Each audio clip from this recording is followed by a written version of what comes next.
11 சீஷர்களும் கலிலேயாவிலே இயேசு தங்களுக்கு குறித்திருந்த மலைக்கு போனார்கள்.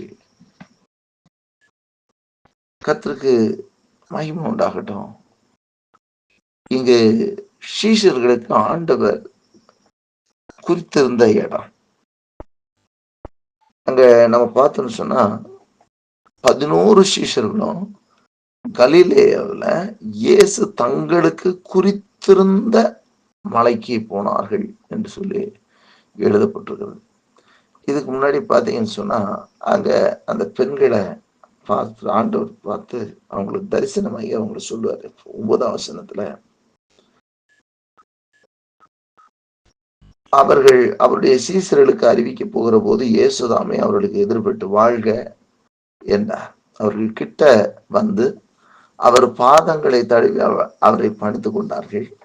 அப்பொழுது இயேசு அவர்களை நோக்கி, பயப்படாதுங்கள், நீங்கள் போய் என் சகோதரர் கலிலேயாவுக்கு போகும்படியே அவர்களுக்கு சொல்லுங்கள், அங்கே அவர்கள் என்னை காண்பார்கள் என்றார். அப்போ இந்த சகோதரிகள் மகதலினா மரியாள் இவங்க எல்லாம் போய் ஆண்டவரை பார்க்க போகும்போது, விஷயத்தை பார்த்துட்டு போகும்போது இயேசு அவர்களுக்கு எதிர்படுகிறார்.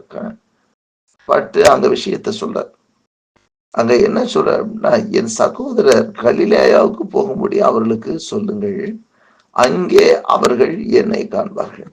ஆண்டவர் குறித்த இடத்துக்கு போனா கர்த்தரை காண முடியும்.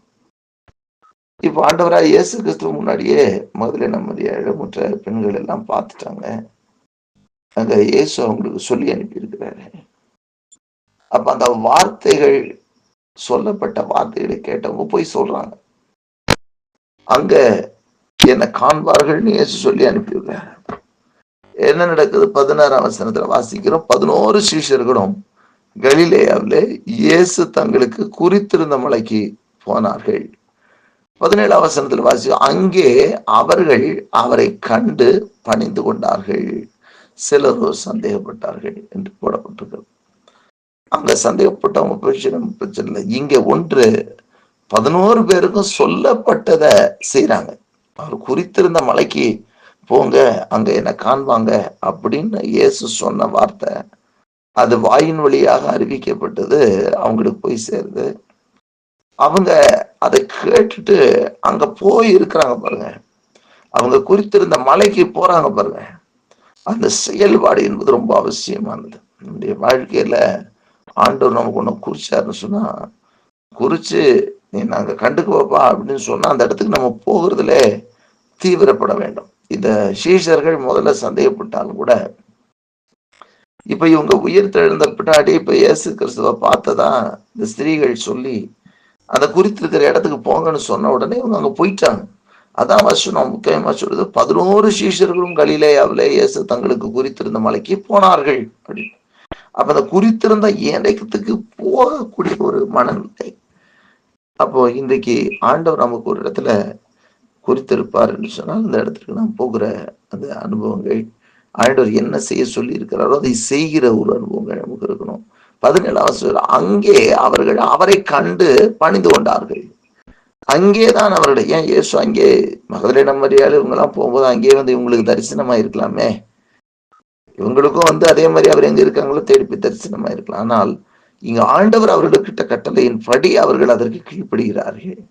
இதுல என்ன நம்ம பார்க்கணும்னா, சீஷர்கள் முதல்ல இதுல கீழ்ப்படுகிறாங்களா, ஆண்டவர் சொன்னதுக்கு முதல்ல அவங்க கீழ்ப்படுகிறாங்களா அப்படின்னு நம்ம பார்க்க வேண்டி இருக்கிறது. அங்கே அவர்கள் கீழ்ப்படிந்தார்கள். கீழ்ப்படிந்தபடியே இயேசு சொன்னார், என்னை அவர்கள் அங்கே காண்பார்கள் அப்படின்னு. அதே போல போன இடத்துல இயேசுவை கண்டு கொண்டார்கள். இன்றைக்கும் கூட ஆண்டவரை பார்க்க ஆசையா இருக்க கூடுமானால் அவருடைய வார்த்தைக்கு செவி கொடுப்போம். அவர் என்ன சொல்கிறாரோ அதன்படி நாம் செய்வோம். அப்பொழுது அவரை நாம் முகமுகமாக தரிசிக்க முடியும், அவரை நாம் கண்டு கொள்ள முடியும். அவர் சொன்னபடி நாம் செய்வோமானால் அவர் சொன்னபடி தன்னை நமக்கு வெளிப்படுத்துவார். எவனுக்கு நான் என்னை வெளிப்படுத்த சித்தமா இருக்கிறேனோ அவனுக்கு என்னை வெளிப்படுத்துவேன் சொன்னவர் அன்றைக்கும் அந்த 11 பேரும் கூட ஆண்டவராய் இயேசு கிறிஸ்துவை உயிர் தெரிந்த பின்பு அவர்கள் கண்ணார கண்டார்கள். இன்றைக்கும் ஆண்டவர் நாம் காண முடியும். அப்போஸ்தலனாகிய பவுலுக்கு தரிசனமானவர் நமக்கும் கூட தரிசனமாக அவர் வல்லவராய் இருக்கிறார். தன்னை வெளிப்படுத்தி காண்பிக்க விரும்புகிறவராய் இருக்கிறார். ஒன்று, நாம் நமக்கு என்ன சொல்லுகிறாரோ, கர்த்தர் என்ன சொல்றாரோ அதற்கு நாம் செவி சாய்க்கிறவர்களாக, அந்த காரியத்தை செய்யும்படியாக தீவிரிக்கிறவர்களாக இருக்கத்தான் வேண்டும். ஆண்டவர் சொன்னபடி செய்தோம்னா கர்த்தர் கிரியை செய்வார். ஒருவேளை முதல்ல இயேசு மரிச்சு போனார் அப்படின்ற ஒரு மனநிலையில இருந்தவங்க இப்ப இயேசு உயிரோடு எழுந்தார் என்பதை கேள்விப்பட்டு போங்கன்னு சொன்ன உடனே அந்த இடத்துக்கு போய் ரீச் ஆனாங்க பாருங்க. அதுதான் பெரிய ஒரு விஷயம். நம்முடைய வாழ்க்கையிலும் கூட ஆண்டவர் நமக்கென்று குறித்திருக்கிற, நமக்கென்று சொல்லுகிற இடத்துல சொல்லும்படி நாம் அவர் என்ன செய்ய சொல்றார் அதன்படி நாம் இருப்போம் என்று சொன்னால் அவரை நாம் கண்டுகொள்வோம். ஆண்டவர் சொல்லி இருக்கிறார், அவர்கள் என்னை தேடினால் என்னை கண்டடைவார்கள், அவர்கள் என்னை விட்டுவிட்டால் என்றென்றைக்கும் அவரை விட்டு விடுவார் என்று சொல்லி. ஆகவே நாமும் ஆண்டவரை கருத்தோடு தேடுவோம். அவர் நமக்கு காணப்படுவார். அவர் சொல்லுகிறபடி நாம் செய்வோம். அவர் தம்மை நமக்கு வெளிப்படுத்தி காண்பிப்பார். அவரை நாம் தரிசிக்க முடியும்.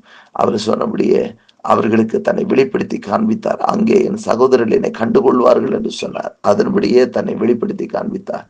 ஆண்டவர் தம்மை நமக்கும் வெளிப்படுத்தி காண்பிக்க விரும்புகிறார். ஒன்று, நம்மிடத்திலே வேண்டிய கீழ்ப்படிதல். ஆண்டவர் எதிர்பார்த்து எல்லைகளை நாம் கடந்து போவோம், அந்த இடத்துக்கு போவோம். கர்த்தர் நம்மை கொண்டு பெரிய காரியங்களை செய்வார். அவருடைய வார்த்தைக்கு செவி சாய்ப்போம். அப்பொழுது அது மகிமையாய் வெளிப்படும்.